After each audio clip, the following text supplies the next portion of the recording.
now for Rocky Jordan.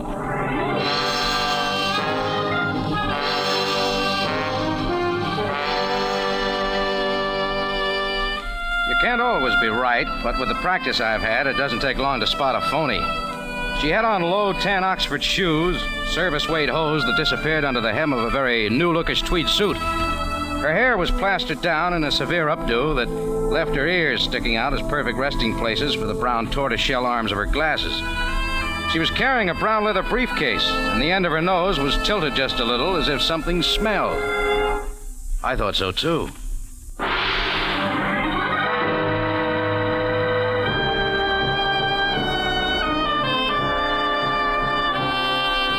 Again, we bring you a story of adventure with Rocky Jordan, proprietor of the Cafe Tambourine, which stands in a narrow street off Cairo's native quarter in sight of the Mosque Sultan Hassan. The Cafe Tambourine, crowded with forgotten men of the waterfronts, alive with the babble of many languages. Now, Rocky Jordan, and tonight's story, Up in Flames.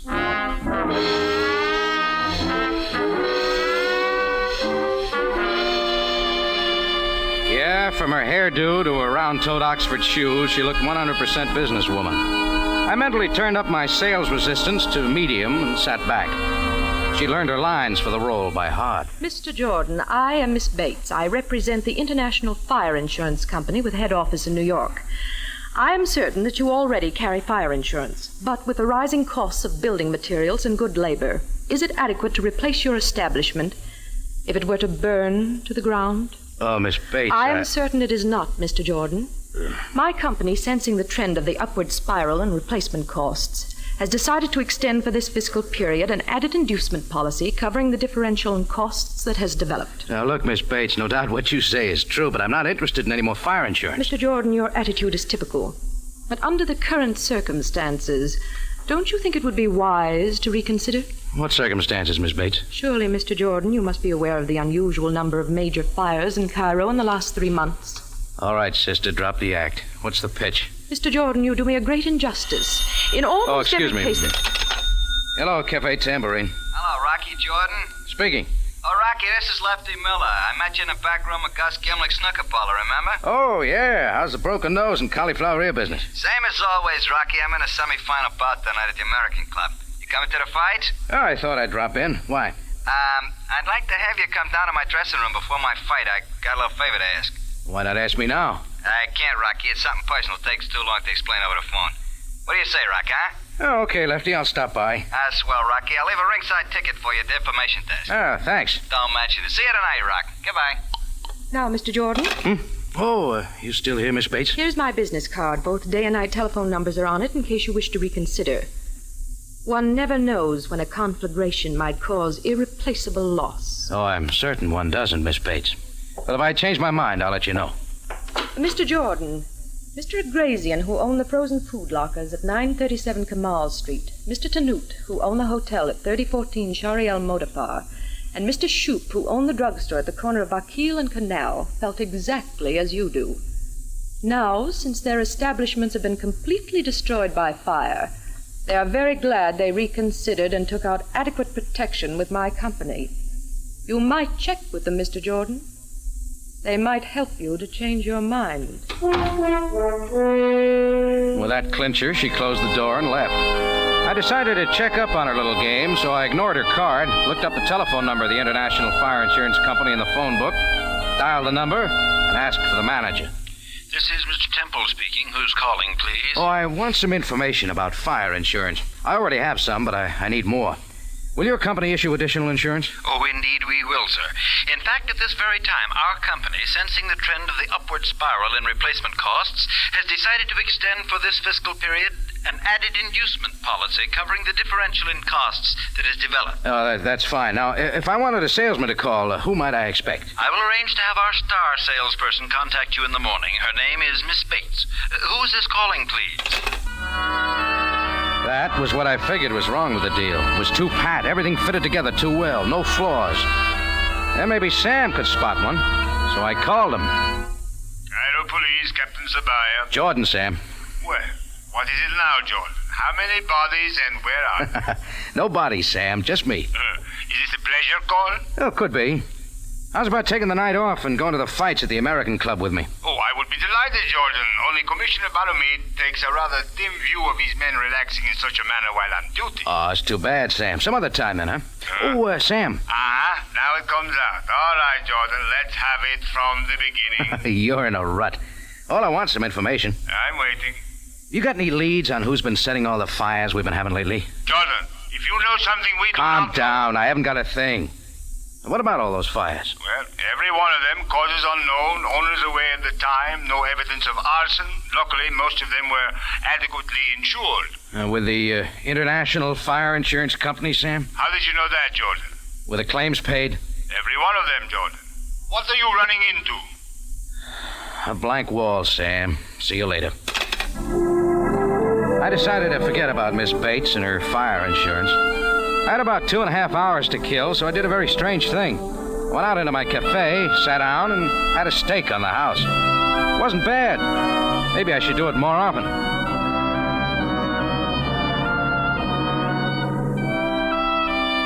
I picked up my ringside seat ticket at the information desk at the American Club. The attendant told me Lefty Miller's dressing room was number 7 in the basement under the gymnasium. The first preliminary was already underway upstairs. Lefty's door was open. He was sitting on his rub-down table, a faded purple dressing gown over his shoulders.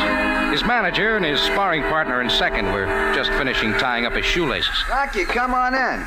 Hey, look, Mac, you and Benny step outside for a while. Will you want to talk to Jordan alone? What's the idea, Lefty? You'll be awfully so. Never mind. You and Benny wait out in the hall. This won't take long. Okay, if that's the way you want it.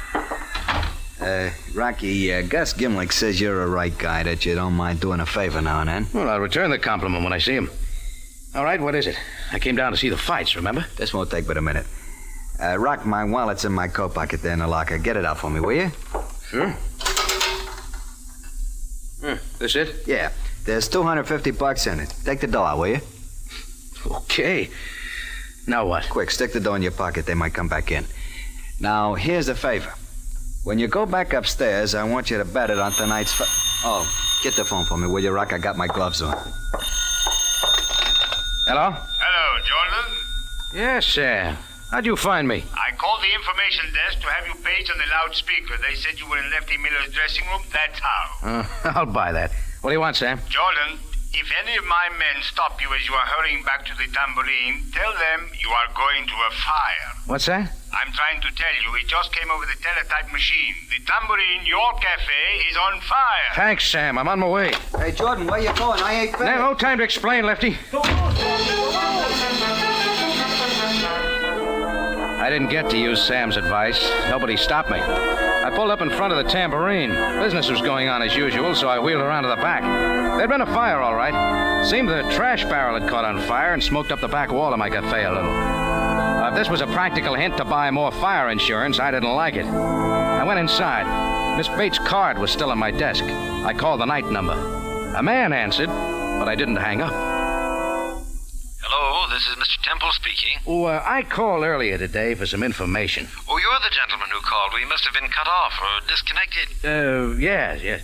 Would you please give me the phone number or the address of your star salesperson, your Miss Bates? Who is this, please? And may I ask why you want that information tonight? Oh, never mind, Temple. Just give me your phone number or her address. Who is this speaking, please? My name is Jordan. I run the Cafe Tambourine. I want to talk to you, Miss Bates, about a little fire. Mr. Jordan, can't the discussion take place tomorrow? Miss Bates is asleep now. What, at this hour? Wake her up and get her to the phone. Mr. Jordan, I am seldom abrupt with a prospective client, but I am afraid you're overstepping your bounds. This apartment is my home. Miss Bates is my wife, and she's worked very hard today. If I do not choose to awaken her, that is my prerogative. Good night, sir. Well, that was that. It was too late to go back to the fights, so I tore up my ringside ticket and went out into the cafe. About 45 minutes later, Lefty Miller's fight manager, Mac, walked in, spotted me, and came over. Jordan, I want to talk to you. All right, go ahead. Let's go in your office. Oh, real private, huh? Okay, come on. Hey, Jordan, why did you come to Lefty's dressing room tonight? I'm an admirer of muscles. A smart guy. What went on in there? Look, if it's just $250 you want, here. He said he wanted me to bet him on the fight, but I left the club before I could make the bet. Well, what's sticking in your craw? You wouldn't be knowing that Lefty took a dive in the third round and didn't even make it look good. What? Look, Jordan, I don't appreciate guys getting to my boy. When I find out for sure it was you who did it, I'm coming back. Time's up. End of bout. Beat it, Mac. Take Lefty's dough with you. Mac took the $250, gave me a dirty look for a receipt, and slammed the door behind him. Now, things had been jumping all evening. I hoped they'd quiet down, but they didn't. They started happening two at a time. Come in. Hello? Hello, Mr. Jordan. Jordan, this is Savaya. Oh, hello, Sam. His name isn't Sam, Mr. Jordan. It's Timothy. Keep quiet, will you? What's that, Jordan? Oh, not you, Sam. No, go ahead. Oh, wait there, Mr. Jordan's Perhaps on you the did phone. not know, but since I talked to you last, there has been another fire. Why tell me? Well, you seemed so interested earlier tonight. Is this a pleasure call, Sam? Indeed it is not. The American Club Gymnasium has burned down and your prizefighter friend Lefty Miller is lying dead. Lefty's dead? Burned to death in dressing room 7. I am calling from the main building of the club. I want you to come down immediately. Okay, Sam. I'll be right over. Now, you there. What are you... Good evening, Mr. Jordan. When my husband, Timothy, here, told me how agitated you sounded on the telephone earlier this evening, I realized you must have reconsidered. So we got dressed and hurried right over. Now, Mr. Jordan, just how much additional fire insurance do you think you will need?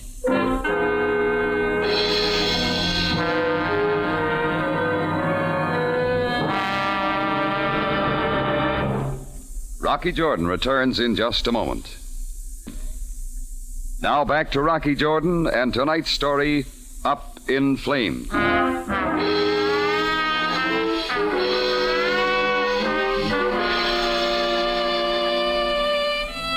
It all started when Miss Bates, tweed suit, horn-rimmed glasses, and briefcase had tried to sell me some extra fire insurance. I didn't like the deal. I couldn't put my finger on the spot where it left the straight and narrow, so it still bothered me.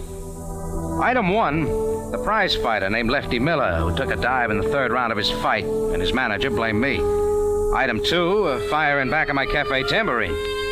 Item 3, and this is where things started happening two at a time, Sam Sabaya called me on the phone, and at the same time, at 11 o'clock at night, who should walk into my office but that certain Miss Bates and her husband, Mr. Temple. Subject, fire insurance. I said, Mr. Jordan, how much additional fire insurance do you think you'll need? Well, look, something has just come up that's going to delay my decision. But, Mr. Jordan, you see... The American Club gym is burned down. Oh, good Lord, another one. And a prize fighter was burned to death in his dressing room. Oh, how awful. And Captain Sam Sabaya wants me to come right over, so if you'll both pardon me... We'll do more than pardon you, Mr. Jordan. We'll drive you down there. Come on.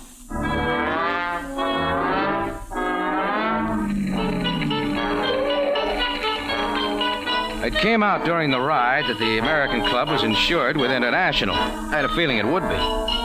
There was still some equipment and a lot of people around when we arrived. Mr. and Mrs. Temple went looking for Bert Johnson, the manager of the club. I went looking for Sabaya. I found him with some of his men in the basement of the gym.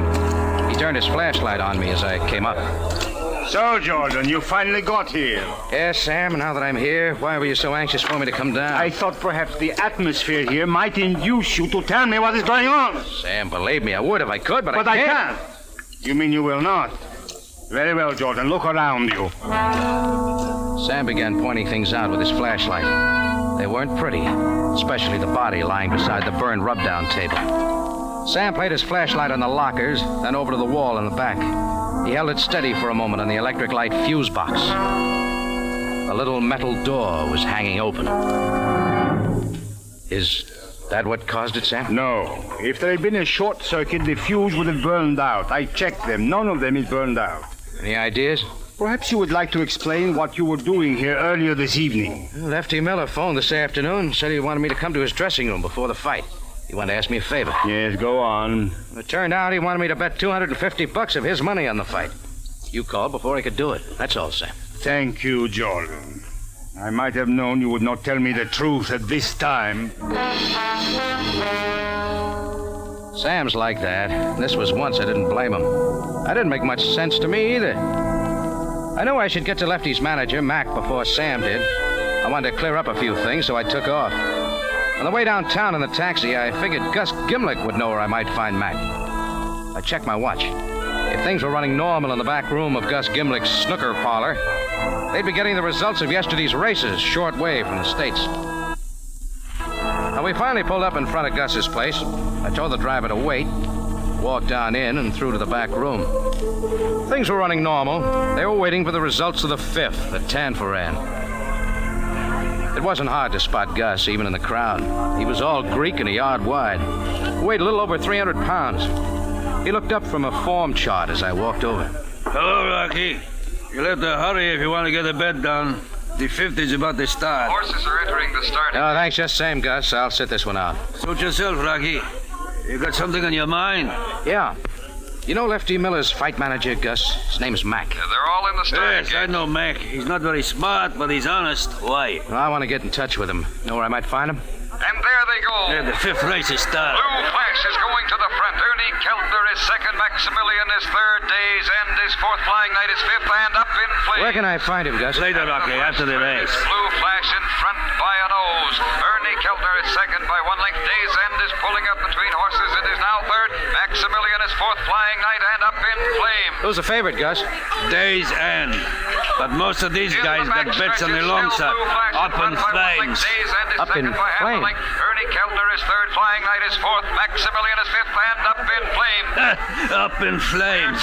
They said it was a hot tip, Rocky. Still in front by a nose. Day's End is second by half a length. Flying Knight is third. Ernie Keltner is fourth. Up in flames is fifth. And Maximilian. And there goes up in flames. He found a hole in the rail and is moving up between horses. God, Gus, your bankroll's going up in flames.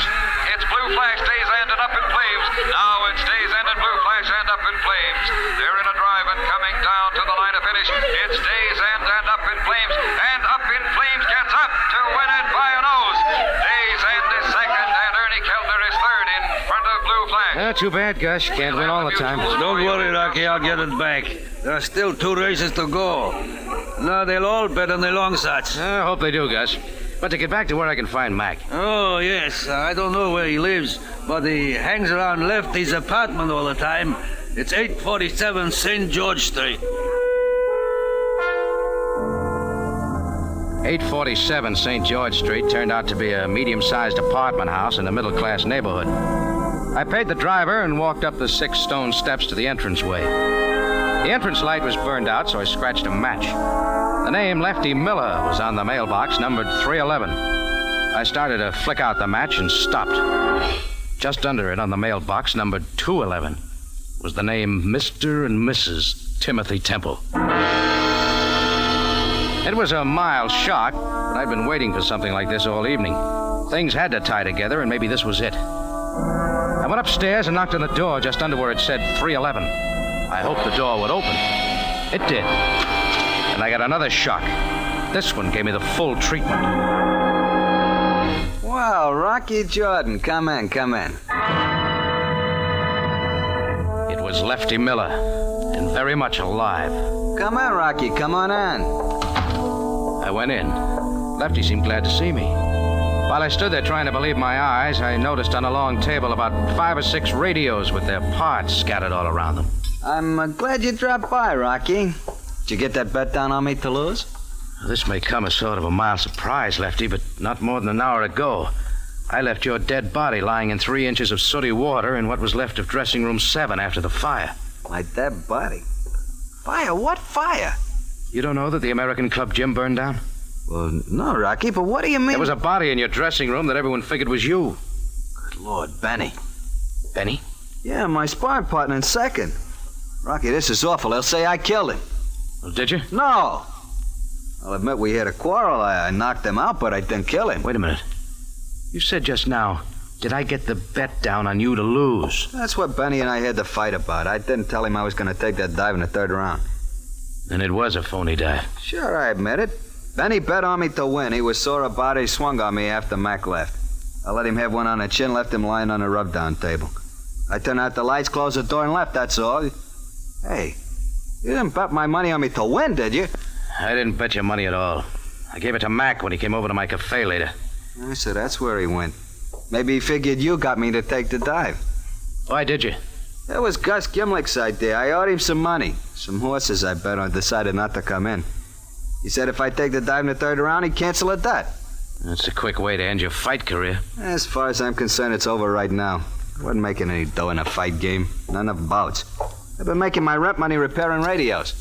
It's quite a hobby for a prize fighter. I picked it up during the war. Essential industry kept me out of the Army. Oh. Hey, let me show you the combination screwdriver and soldering iron I invented. No, some other time. Hey, what did you come here for, Rocky? I was looking for Mac to convince him I didn't get you to take the dive. I guess it won't be necessary now. No, I guess not, Rocky.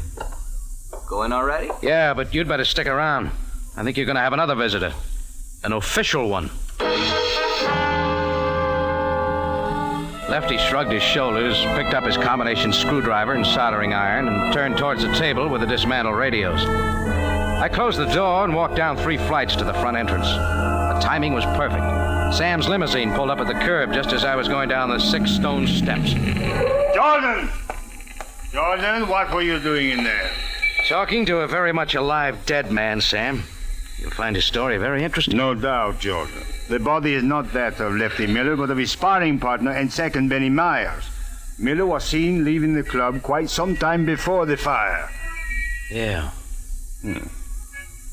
Jordan, a penny for your thoughts. You just rang a bell, Sam. See you later. Jordan, come back here! I guess Sam figured he knew where he could find me later, because he didn't follow me. I grabbed a taxi at the corner and headed for dressing room 7 of the American Club gym. I didn't ask for permission, and nobody tried to stop me. Just as the 4th match was burning my finger, I found what I was looking for. 14 minutes later, I pulled up at 937 Kemal Street at the charred remains of Mr. Agrazian's frozen food lockers. The next stop was 3014 Shariel Modafar, and what used to be Mr. Tanut's small hotel. From there, we wheeled around and went to what used to be Mr. Shoup's drugstore at the corner of Bakil and Canal. Then I gave the driver the address of 847 St. George Street and settled back to count my evening's loot. Adding them up carefully, they would just come to the price of the new American airmail postcard.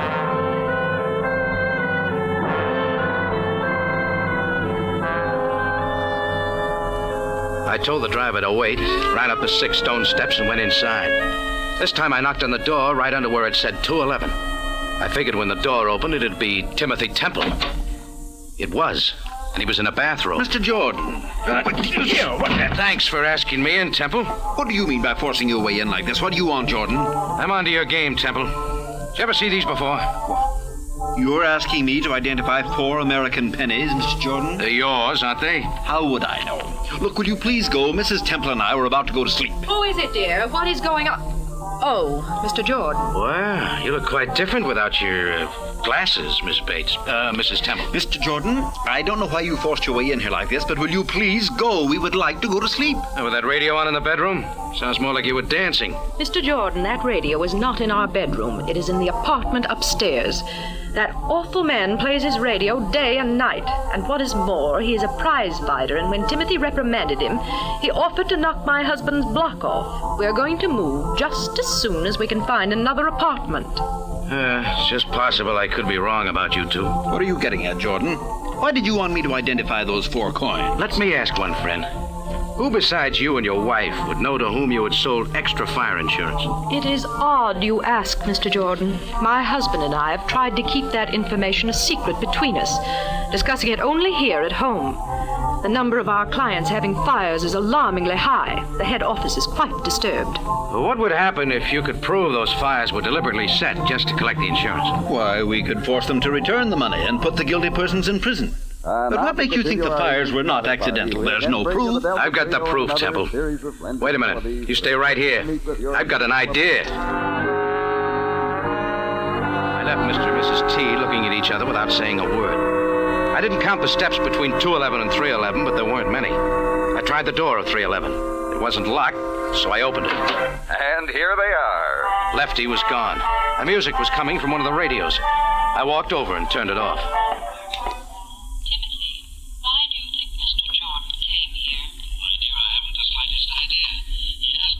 Mr. and Mrs. Temple's voices were coming out of a pair of headphones lying on Lefty's work table. It all fit now. I had my answers. I walked over to the phone and called Sam. Hello, police. Captain Zabaya. Jordan, Sam. Any of your boys around this time of night? Certainly. Why? If they want to know where you're taking them, tell them you're going to a fire. Jordan, what are you talking about? No time for details, Sam. Meet me at my cafe as soon as you can. Maybe we can catch the guy red-handed. I think somebody's getting ready to set fire to the tambourine. Hurry, Sam.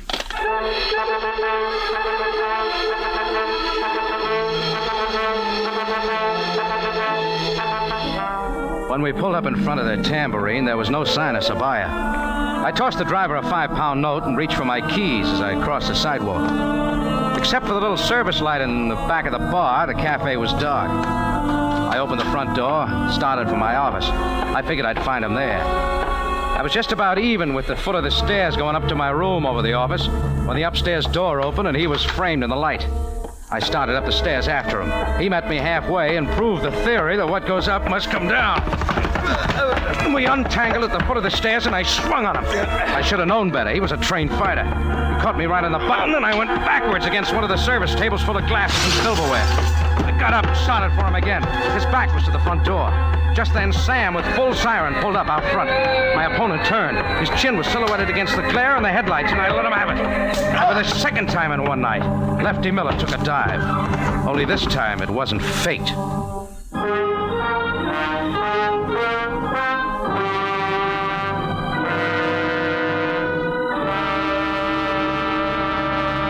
Rocky Jordan returns in a matter of seconds with the ending of tonight's story. Now back to Rocky Jordan for the ending of tonight's story. Well,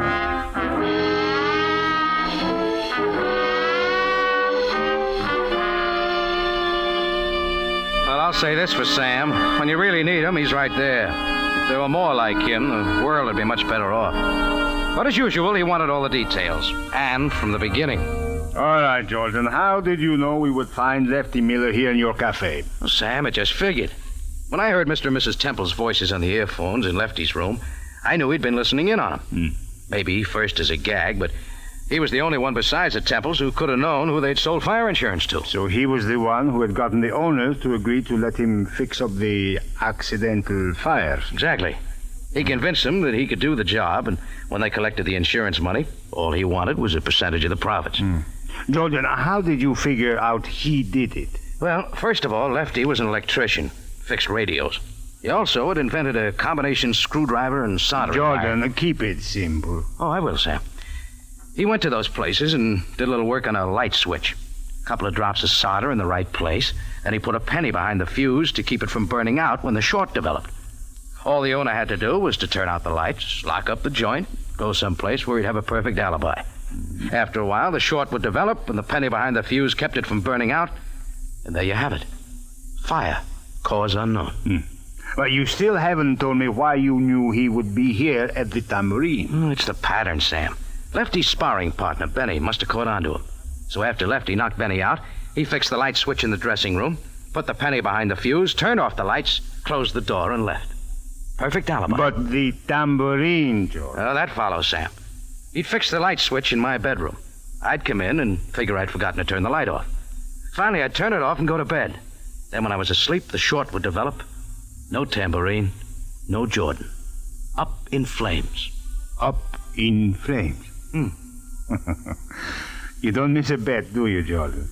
I wondered what you were doing in Gus Gimlick's back room tonight.